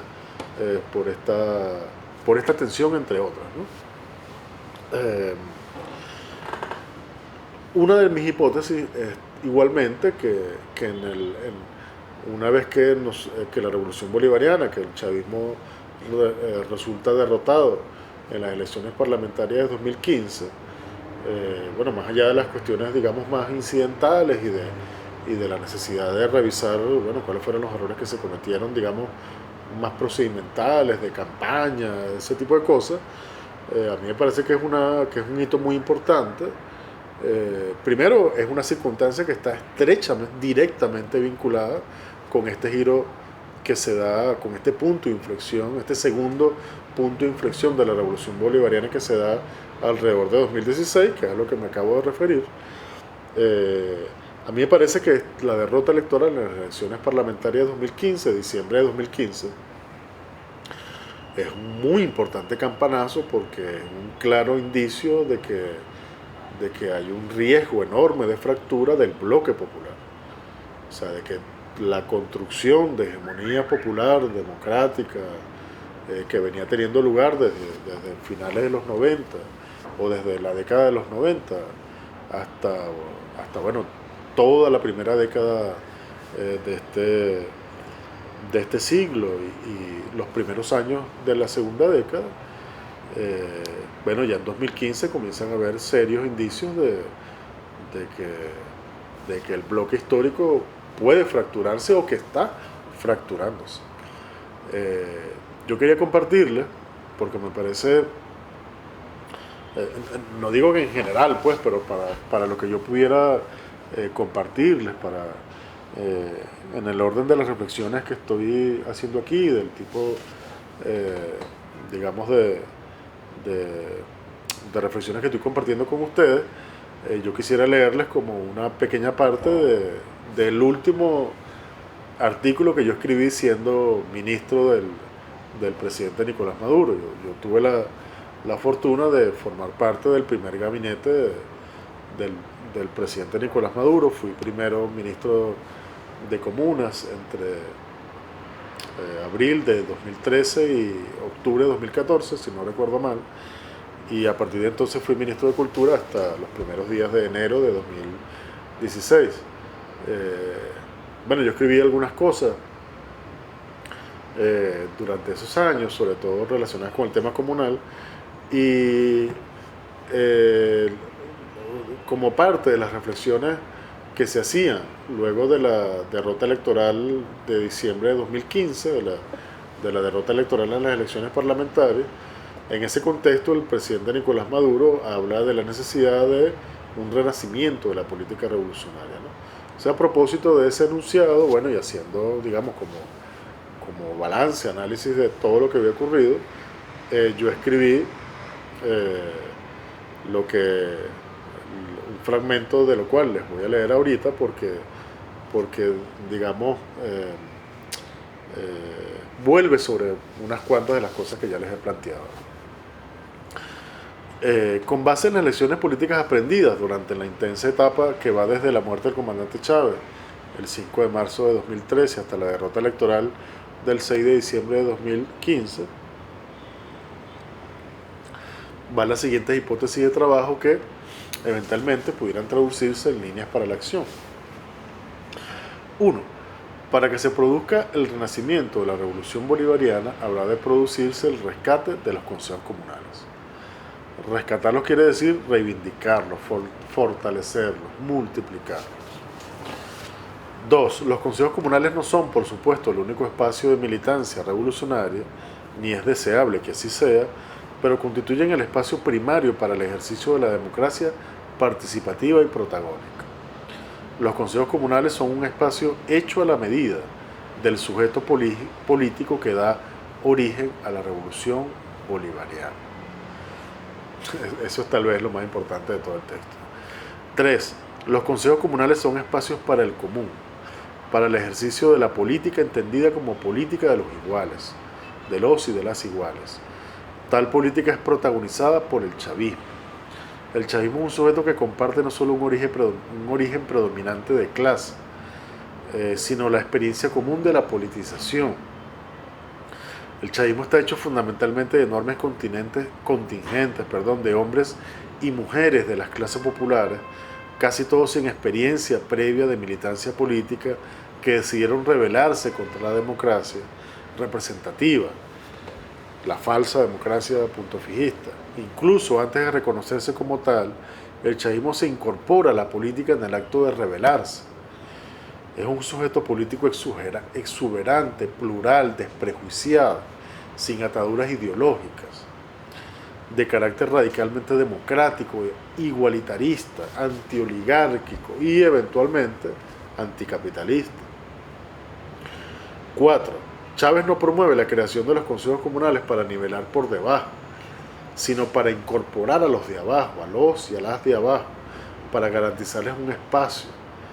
No lo hace para domesticar al chavismo, sino porque lo reconoce como un sujeto que apunta en la dirección de la construcción de otra política. Chávez identifica en el chavismo un espíritu difícil de conformarse con las formas más tradicionales de participación política. 5.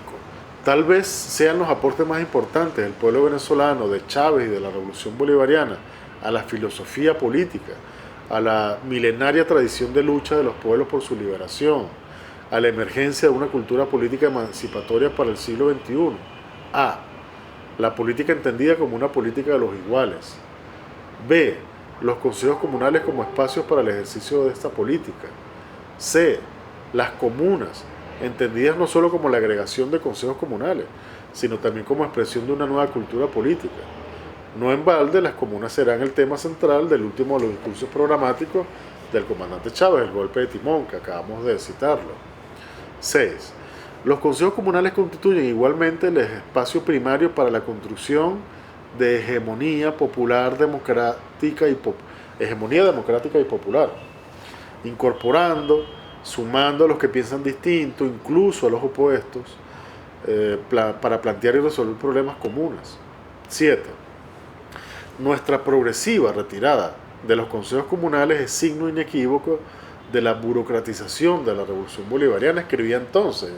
Ahorita podría agregarle el signo inequívoco de riesgo muy importante y muy claro, muy evidente de fractura del bloque histórico. 8. Otro signo inequívoco del mismo fenómeno es el creciente malestar de la burocracia política por su manifiesta incapacidad para controlar, entre comillas, los consejos comunales. Eso era demasiado evidente en ese momento y antes. El problema es que para alcanzar su objetivo debe dedicarle tiempo y esfuerzo a hacer política en el territorio, a la burocracia política. Ha pasado mucho tiempo desde que dejó de hacerlo, estaba profundamente desconectada de de los territorios, ya en ese momento y desde bastante antes. 9. Lo más retrasado de la burocracia política ni siquiera se plantea como dilema ético su exigencia de amañar incluso elecciones de consejos comunales, cuando otras maniobras no le han sido suficientes con tal de controlarlos, entre comillas. Promueve de esta forma el aniquilamiento de la democracia participativa y protagónica. Esto fue una situación con la que, bueno, tuvimos que lidiar en varias oportunidades. Luego del tercer esto puede parecer una cosa como incidental, como una cuestión menor, pero no lo es. Uno cuando lee las experiencias de otros procesos revolucionarios y el peso que tienen unas u otras formas de organización, hay que leer esto en este contexto. Luego el tercer congreso del PSUV, del Partido Socialista Unido de Venezuela, celebrado a finales de julio de 2014, los consejos comunales pierden su centralidad como espacio para el despliegue de la política revolucionaria y su lugar pasa a ser ocupado por las unidades Bolívar Chávez, como se les llama, ¿no? Las VC, que de hecho son incluidas en los estatutos del partido y definidas como, entre comillas, organización esencial y base de articulación de las patrullas socialistas para la ejecución coordinada de los planes de acción política y social en un radio de acción determinado, como dice su artículo 22. Esta no es una cuestión menor, esta cuestión del desplazamiento de los consejos comunales y esta entronización de las VC. El acta de decisiones, documento que recoge las conclusiones del Congreso, no menciona a los consejos comunales. Las comunas solo son referidas de manera genérica en algún punto, en el punto 12, pero no se definen criterios de actuación de las VC en esos espacios. Increíble. O sea, esta figura que desplaza a los consejos comunales, no se dice qué es lo que tienen que hacer en un espacio tan fundamental como las comunas, ¿no? La trayectoria es clara, punto 11, la trayectoria es clara, el partido se retira progresivamente del territorio para refugiarse en sí mismo. Por un lado abandona el espacio para el ejercicio de la política entre iguales, despolitizando la relación entre las partes, que pasan a ser benefactor y cliente. Por otro lado, el abandono del espacio para la construcción de hegemonía popular y democrática se traducirá no solo en la incapacidad para ensanchar la base social de apoyo a la revolución, sino en desafiliación política, ¿no? Un fenómeno de desafiliación política al que nos vamos a referir en varios textos luego de esto. Punto 12. La burocracia política instigará el conflicto entre consejos comunales, comunas y VC. Irónicamente, se trata casi siempre de los mismos individuos. El vocero del consejo comunal, el parlamentario de la comuna y la integrante de la VC, solo que jalonados por lógicas distintas, antagónicas inclusive. La lógica de democracia participativa versus la lógica del beneficio. El burócrata político intentará imponer la idea de que es posible, incluso deseable, prescindir de la primera para acceder al segundo. 13. Consejos comunales y comunas están exentos del riesgo de sucumbir a la lógica clientelar. Por supuesto que no, en lo absoluto. No idealizamos ningún espacio. La cuestión es justamente porque el riesgo es permanente, el partido tendría que actuar permanentemente en el territorio como anticuerpo, como agente dinamizador de la política revolucionaria, participativa y protagónica, y jamás como su sepulturero. 14. ¿Acaso las VC no pueden funcionar de acuerdo a la lógica democrática participativa? Por supuesto que sí. De hecho, muchos jefes de VC ejercen un liderazgo genuino en sus territorios. El problema radica en la decisión política que faculta a las VC para la asignación de beneficios a la población. Una cosa que nos hizo mucho daño durante la campaña en 2015 y nos sigue haciendo. Tomadas en algún momento después del tercer congreso del PSUV, violando un principio básico de la política revolucionaria, algo que un revolucionario llamó en su momento el principio electoral, Rakowski. Adecuado a nuestras circunstancias, la traducción de tal principio sería la siguiente: nuestra militancia partidista entraña una responsabilidad, no un privilegio. nuestra militancia partidista no nos hace beneficiarios ni benefactores de nada ni de nadie. Creer que es así nos ha hecho un daño terrible. 15. Lléguense hasta las últimas consecuencias de la intronización de esta lógica clientelar y no será complicado identificar algunas de las principales causas de nuestra derrota el 6 de diciembre de 2015. Contra ella se ha revelado el chavismo de corazón. El chavismo de corazón, bueno, creo que lo comento un poco más adelante. 16. El chavismo de corazón es un concepto que traduce una cierta sensibilidad popular en los días inmediatamente posteriores al 6 de diciembre. Yo era ministro todavía, tuve oportunidad de compartir con mucha gente luego de los resultados, luego de las elecciones parlamentarias, y muy curiosamente este fue un término que salió de la boca de varios compañeros y compañeras: chavismo de corazón. Yo soy chavista de corazón, es decir, gente que rechazaba, pero además estaba muy dolida por lo que veía que se estaba haciendo como una práctica cada vez más común entre la gente involucrada en la campaña, la gente de la burocracia política del partido, como le llamamos acá, ¿no? Eso de creer que puedes comprar la voluntad de la gente dándole algo, ¿no? Entonces la gente decía: no, yo soy chavista de corazón, a mí no hace falta que me convenzan con nada material, ¿no? En ese momento me pareció muy significativo. Este concepto, digo, expresa la forma como una parte del chavismo metaboliza el fracaso, o la derrota política, mejor dicho, ¿no? Lo hace soportable, inteligible, antes de convertirlo en desafío político. No es un invento que obedece al interés de cualquiera, ¿acaso un optimista empedernido o un iluso sin remedio por poetizar la derrota, minimizándola? No fue una cosa que inventé yo, una cosa que le escuché a mucha gente. De hecho, lo leí referido en otros compañeros y compañeras. Es la forma como se autodefinen muchos de quienes rechazan la imposición del clientelismo como forma de de relación política. Lo que hay que saber es percibir cómo este chavismo de corazón antepone lo inmaterial a lo material. Llámele usted como prefiera. 17. En los primeros años de la Revolución Bolivariana, el comandante Chávez trazaba una línea que iba de la revolución política o refundación de la República a la revolución económica. Si el antichavismo global, y no solo el vernáculo, el que está en Venezuela, el antichavismo venezolano, presiona por todos los medios posibles para que la férrea disputa sobre la política económica se resuelva a su favor, es en parte porque cree consumada la contrarrevolución política, por lo que solo bastaría este último zarpazo.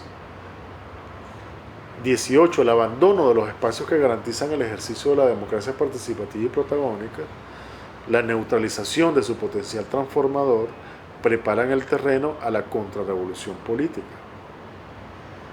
Estamos obligados a conjurar la aparición de comunas de papel, pero más obligados estamos a combatir con apasionamiento a los que solo son capaces de ver comunas de papel por todas partes, ¿no? A aquellos que veían en el enemigo, en la comuna, al enemigo. 19. ¿Acaso los mismos agentes de la contrarrevolución política estén pugnando hoy, un texto de 2016, por nuestra claudicación en lo que se refiere a la política económica? En ese momento también ya era muy evidente las tensiones bastante fuertes a lo interno sobre la orientación que debía tomar la política económica. Y efectivamente, en ese año, en 2016, ocurre un giro económico muy importante. Y tiene su origen, como lo sugiero en este texto, en la manera como ha venido avanzando la contrarrevolución política. Y 20, hablando de agendas funcionales a las fuerzas contrarias a la revolución, no olvidar la centralidad otorgada por el antichavismo a la crítica de los consejos comunales. En 2012, durante la campaña electoral presidencial, no fue en 2012, fue en 2013, intentaron socavar el liderazgo moral del chavismo disparando contra el enchufado. El enchufado es una expresión que se utiliza mucho hoy en día en Venezuela. El enchufado fue un término creado por la gente que dirigía la campaña del candidato antichavista en 2013 contra el presidente Nicolás Maduro. Y muy poca gente recuerda que esa campaña iba dirigida contra los consejos comunales. Hoy, cuando tantos de nosotros y nosotras hemos naturalizado el uso del lenguaje que se emplea en las filas contrarrevolucionarias y cuando menospreciamos la importancia estratégica de los consejos comunales, bien haríamos releyendo el golpe de timón como una respuesta, ¿por qué no?, frente a aquellos ataques. Sin consejos comunales no hay comuna, y bien sabemos que es comuna o es nada, ¿no? Este es un texto, como les digo, está fechado 5 de enero de 2016. Y bueno, insisto, pues no, o sea, me parecía como importante leerlos porque yo creo que esa derrota en las parlamentarias, repito, es un campanazo muy importante, es como una señal de la posibilidad o de que está ocurriendo, está teniendo lugar ya una fractura del bloque histórico, ¿no? Ahora sí, para terminar, los desafíos del presente, ¿no? O sea, ¿cuáles son nuestros principales desafíos hoy en día, hoy 2020? En Venezuela, en la actual encrucijada histórica, pienso yo, nos enfrentamos al menos a 3 grandes desafíos. En primer lugar, resistir al asedio del soberano imperial estadounidense, que si bien viene perdiendo terreno aceleradamente en la escena global, y justamente por esa misma circunstancia, redobla sus esfuerzos por mantener bajo control lo que considera su patio trasero. En segundo lugar, nos asiste la necesidad de revertir lo que he llamado el giro pragmático gubernamental, que se produce en ese 2016,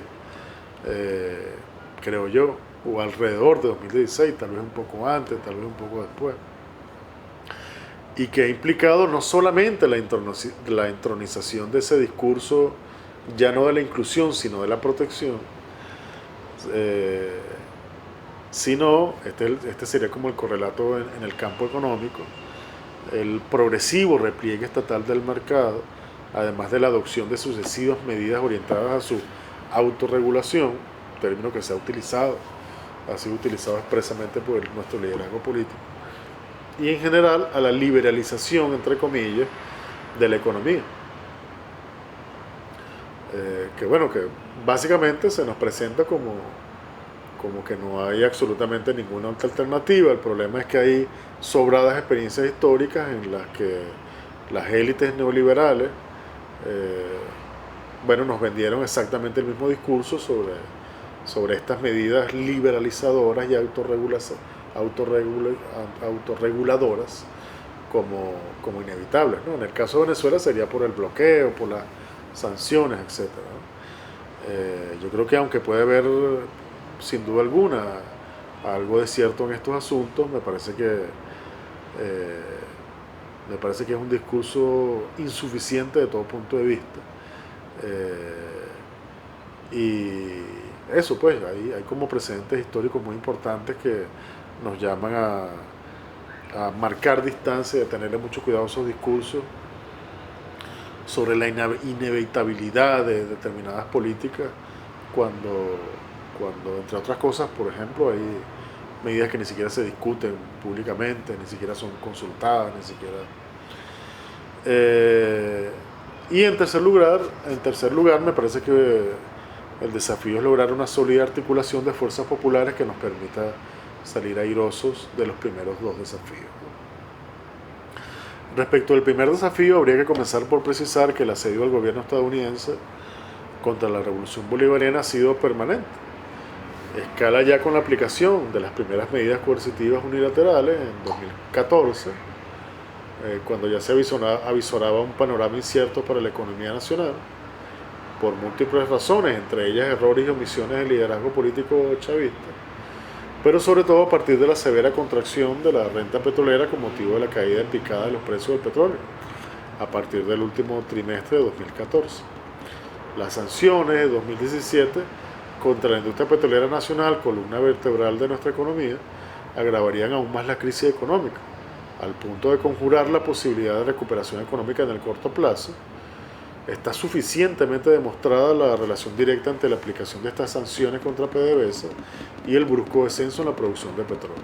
Además, o sea, no es solamente gente vinculada al chavismo la que ha demostrado esto, lo ha hecho gente que no tiene nada que ver con el chavismo, ¿no? O sea, no son opiniones, son hechos, ¿no? El perjuicio provocado por estas medidas coercitivas unilaterales contra la economía nacional ha sido realmente descomunal.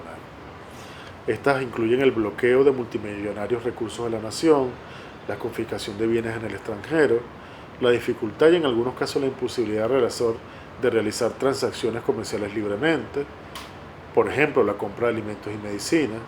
O sea, esto no es una historia, esto es realidad, esta es la realidad. La dificultad para obtener financiamiento, refinanciar la deuda, entre otras agresiones y serias limitantes. El resultado, una economía que acumula un crecimiento negativo de menos 62,4% en el periodo 2014-2018. Menos 62,4%, según cifras del Banco Central de Venezuela. Eso sin incluir, 2019 y 2020.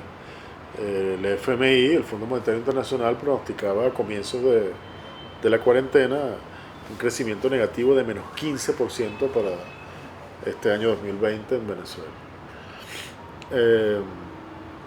A todo esto habría que sumarle el desconocimiento por parte del gobierno estadounidense del triunfo electoral de Nicolás Maduro, no solo en 2018, sino en 2003, cosa que se sabe bastante poco. Las oleadas de violencia antichavista en 2013 tras el triunfo de Nicolás Maduro, en 2014, en 2017, en 2019. No son solamente 2014 y 2019, que ha habido 2014 y 2017, que son como las mal llamadas guarimbas, ¿no?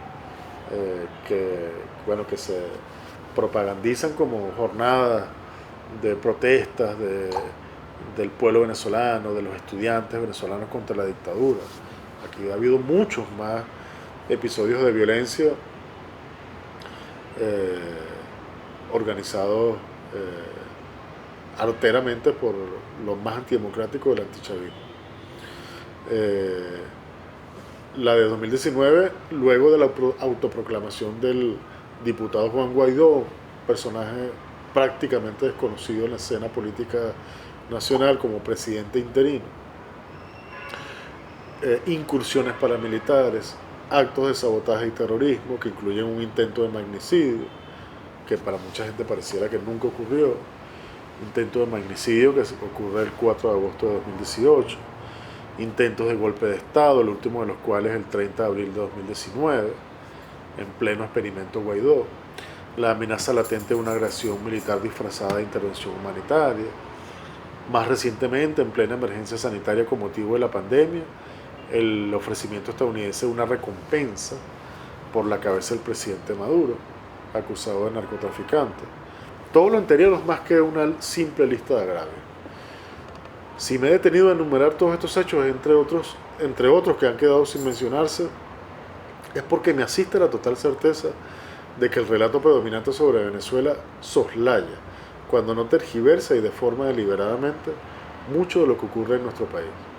La distancia que parte importante de la izquierda global ha optado por mantener respecto de Venezuela, al punto de considerarlo un asunto impensable sobre el que es mejor no hablar, es una de las más palmarias demostraciones de la eficacia de dicho relato.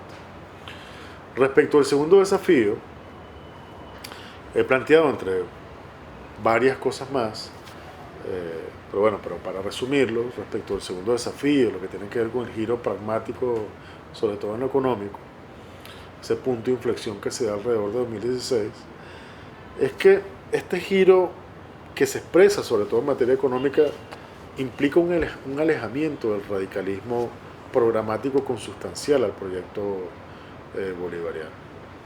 Implica un desdibujamiento del horizonte programático bolivariano, y yo creo que este desdibujamiento ha tenido lugar en buena medida como consecuencia, pero también como pretexto, utilizando como pretexto todas las circunstancias que acabo de enumerar. O sea, las agresiones permanentes contra la revolución bolivariana. Y este giro pragmático en lo económico tiene relación con lo que ya comentaba respecto de estas expresiones estos movimientos, digamos, tácticos tendientes a la contrarrevolución política, que siempre han estado latentes allí, que se han expresado, entre otras cosas, en estas tensiones que atraviesan a la revolución bolivariana, la primera de las cuales, a la que nos referimos, que es esta tensión inclusión-participación. He planteado también, entre otros asuntos, que la manera sin duda alguna eficaz como nuestro gobierno ha lidiado con la pandemia, ¿no? Es algo que tampoco se reconoce, pero bueno, tendría que ser la medida de lo que corresponde hacer en todos los órdenes, particularmente, insisto, en materia económica. De hecho, las actuales circunstancias representan una oportunidad extraordinaria para corregir en tuerto, no solo neutralizando las tentativas destituyentes del antichavismo y el imperialismo, sino recuperando la centralidad del Estado democrático, desdibujado en años recientes, controlando las fuerzas capitalistas monopólicas y oligopólicas, que como en casi todas partes alrededor del mundo, en medio de la crisis, han pretendido recurrir al auxilio del mismo Estado que han combatido sin descanso. Sobre todo es una oportunidad como pocas, quizá irrepetible, para retribuir la confianza que la mayoría de la población ha depositado recientemente en las autoridades gubernamentales. Confianza que ha depositado recientemente, pero además una manera de distribuir la extraordinaria capacidad de resistencia del pueblo venezolano durante todos estos años, dando señales claras, inequívocas de confianza en la capacidad de las mayorías populares para protagonizar la recuperación de nuestra economía, poniéndole freno a toda tentativa desnacionalizadora y privatizadora, apoyando con firmeza, por ejemplo, las dinámicas productivas autogestionarias, apostando por las formas asociativas de propiedad social. Esto último guarda estrecha relación con el tercer desafío. Allí donde se expresan esas formas asociativas de propiedad social, y específicamente en las organizaciones comunales, radica la mayor potencia del pueblo venezolano organizado, a mi juicio. Aun cuando se cuentan por miles, y con todo y que tienen presencia a lo largo y ancho del territorio nacional, su fuerza política y económica real sigue siendo muy limitada.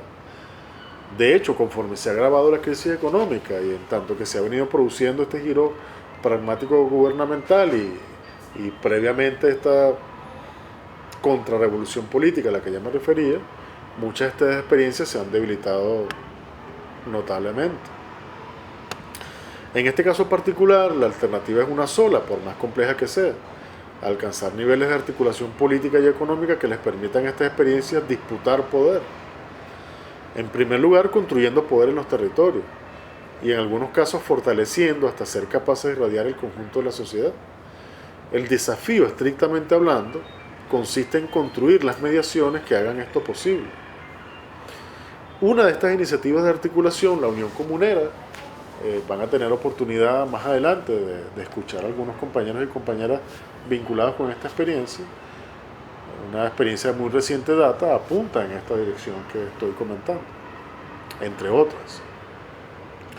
La revolución bolivariana atraviesa por un momento muy difícil, sin duda el más difícil de todos cuanto ha enfrentado. Sin embargo, la derecha venezolana atraviesa su peor momento, profundamente deslegitimada. Su fracción más extrema apenas se sostiene gracias al apoyo del gobierno estadounidense. Su última victoria electoral de envergadura, en 2015, a la que ya nos hemos referido, y que le permitió hacerse con el control de la Asamblea Nacional, obedeció mucho menos a sus virtudes que a los errores del propio chavismo. La población venezolana está extenuada, y una parte importante de lo que fuera el chavismo mantiene una relación como mínimo problemática con la identidad política, pero ha sabido encontrar arrestos en la experiencia política acumulada durante las últimas 3 décadas para evitar dar un salto al vacío. En no pocas oportunidades ha logrado conjurar la guerra fratricida, ha logrado resistir al asedio. En alianza con esa misma población, por demás mayoritaria, lo más lúcido del pueblo chavista organizado habrá de superar el tercero y quizá el más importante de los desafíos. Muchísimas gracias.